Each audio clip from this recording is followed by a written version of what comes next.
صاحب رحمۃ اللہ علیہ کی نانی ہیں، امی بھی کے نام سے مشہور تھیں، ایسی نماز پڑھتی تھی کہ حضرت الیاس صاحب رحمۃ اللہ علیہ فرماتی ہیں کہ میں نے ویسی نماز صرف رشید احمد گنگوہی رحمۃ اللہ علیہ کی نماز دیکھی ہے بس۔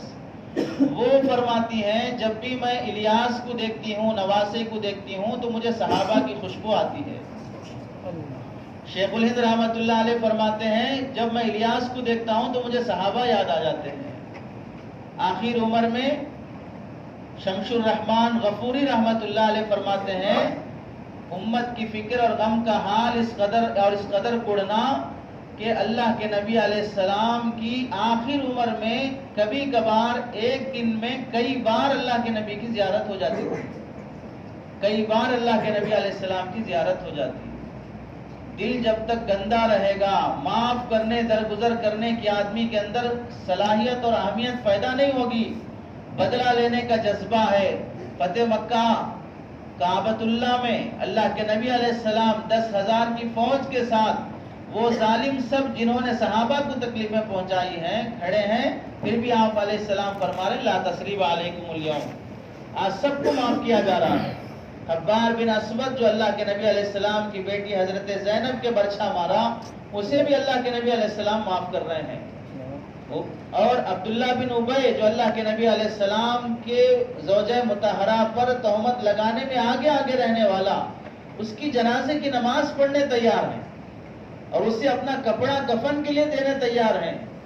سننا بولنا سب آسان ہے، اپنے 1000-1500 کے لیے کیس کرنا بھی آسان ہے، ایک بالی زمین کی خاطر جھگڑے کرنا بھی آسان ہے۔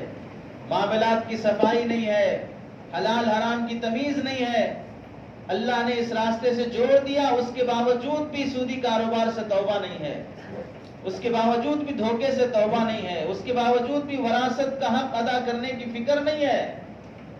کس قدر محتاط زندگی اکابر نے گزاری ہے۔ حضرت ابو حنیفہ رحمۃ اللہ علیہ مقروض جو پیسہ لے لیا، ٹائم ہو گیا، اس کے دروازے پہ کھڑے ہیں پیسہ مانگنے کے لیے، جوتی میں غلاظت لگ گئی، جھٹکنے لگے، اتفاق سے وہ غلاظت مقروض یہودی کے دیوار پہ جا لگی۔ اب دیوار پہ غلاظت چھوڑ دیں گے، دیوار گندی ہے، اگر کھروچ کے نکالیں گے تو دیوار کی مٹی میں گر جائے گی۔ دروازہ کھٹکھٹایا، یہودی مقروض نکلا، معذرت کرنے لگا کہ حضرت 2 دن اور ٹائم دے دیں، آپ کا قرضہ لوٹا دوں گا۔ حضرت معافی مانگنے لگے کہ میرے چپل کی غلاظت تمہارے دیوار پہ لگ گئی ہے، جو پیسہ تم مجھے دینا ہے وہ معاف کر دیتا ہوں، یہ غلاظت لگ گئی، مجھے معاف کر دو۔ یہ ادا، یہ اخلاق اس نے دیکھی تو فوراً ہاتھ میں ہاتھ دے کے کلمہ پڑھ کے مسلمان ہوا۔ جس چیز کی ہماری زندگی میں کمی ہے وہ اخلاق کی کمی ہے، وہ صفات کی کمی ہے، وہ اجتماعیت کی کمی ہے، وہ اطاعت کی کمی ہے۔ میں میرے نفس کو خدا بنا کے جی رہا ہوں، میں میرے نفس کو خدا بنا کے جی رہا ہوں۔ افرأیت من اتخذ ہواہ الہ، کیا تم نے نہیں دیکھا جو اپنی خواہشات کو اپنا خدا بنا کے جی رہا ہے؟ نفسانی خواہشات پہ چلنا، اپنی مرضیات پہ چلنا۔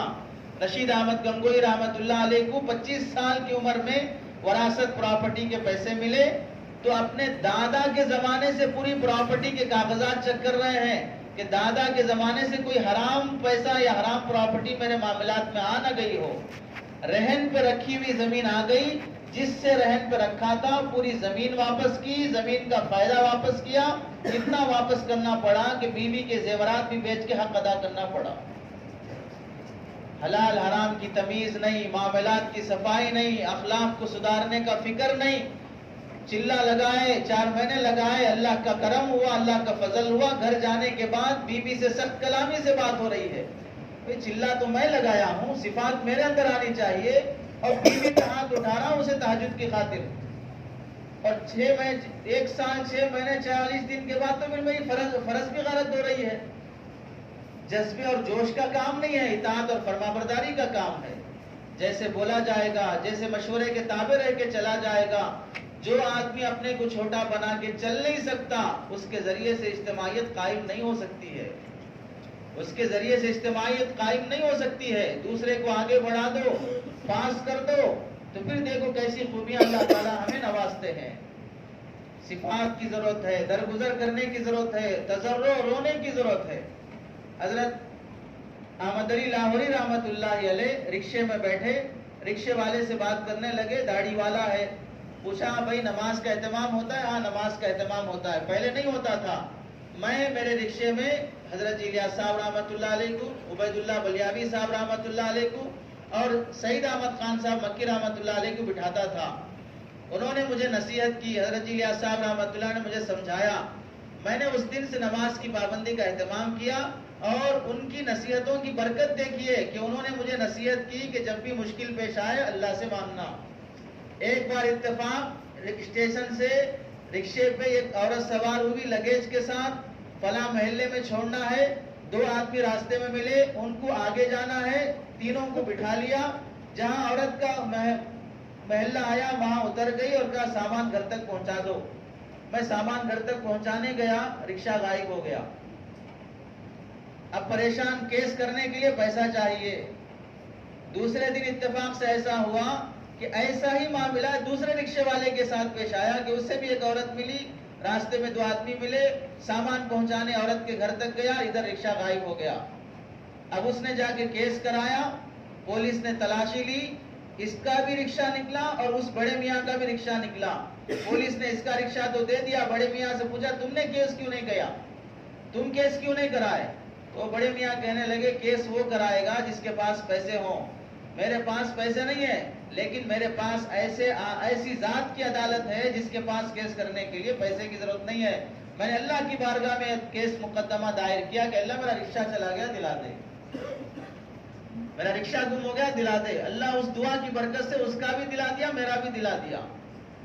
حالات مصیبتیں انسان پر آتی ہیں، جب بندہ اللہ تعالیٰ سے جڑ کر چلے گا، تم اپنا معاملہ اللہ سے صاف کر لو، اللہ تعالیٰ تمہارا معاملہ آپسی انسانوں سے صاف کر دیں گے۔ دل گندا ہے، جس واش روم میں گندگی بکھری ہوئی ہو وہاں جا کر ہم غلاظت کرنا پسند نہیں کرتے۔ جس دل میں حسد کینہ نفرتیں بھری ہوئی ہو وہاں اللہ کی محبت کیسے آ جائے گی، وہاں اللہ کی محبت کیسے آ جائے گی؟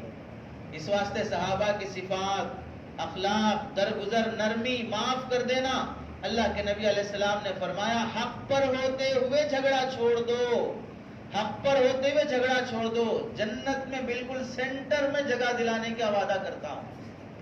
اور آج بولتے ہیں حق پر ہوں کیوں چھوڑوں گا، حق پر ہوں کیوں چھوڑوں گا؟ نہ حق تو لڑنے کی بھی اجازت نہیں ہے، حق پر ہو تو چھوڑنے کا حکم دیا جا رہا ہے۔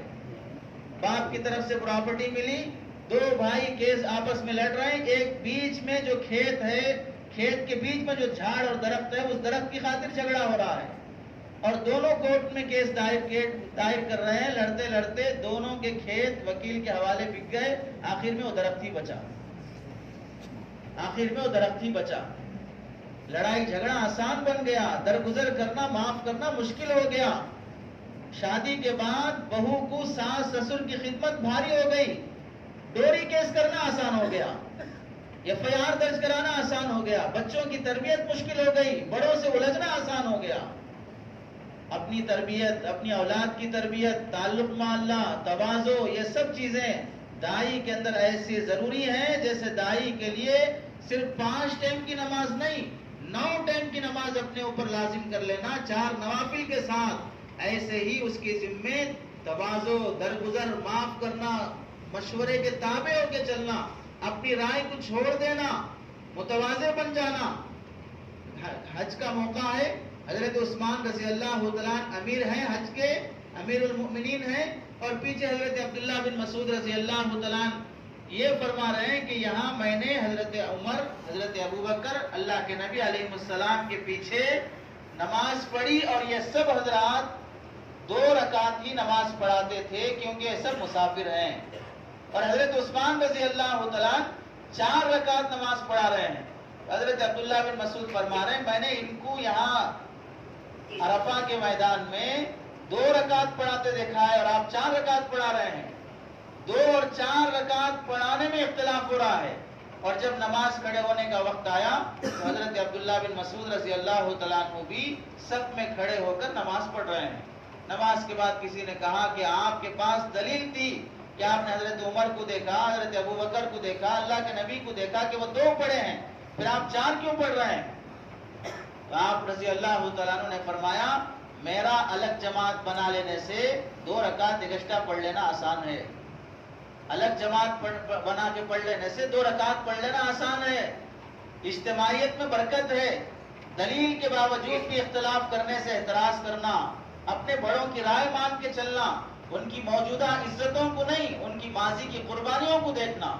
انہوں نے کیسے مجاہدوں سے ان کی بنیادی اور ماضی کی قربانیاں ترازو میں، تاجر ادھر 1 کلو کا پتھر رکھا اور ادھر 800 گرام 900 گرام تولنے کے لیے سبزی وغیرہ ڈالا، برابر نہیں ہو رہا ہے تو بازو کھڑا ہوا نوکر اپنی مٹھی سے اٹھا کر 1 مٹھی اس میں ڈال دیا تو برابر ہو گیا. اب وہ نوکر خوش ہو رہا ہے کہ میں 1 مٹھی ڈال دیا تو تب جا کے ترازو برابر ہوئی. نہیں، تم دیوانے ہو، تمہارے سے پہلے 950 گرام ان بڑے میاں نے ڈالا ہے.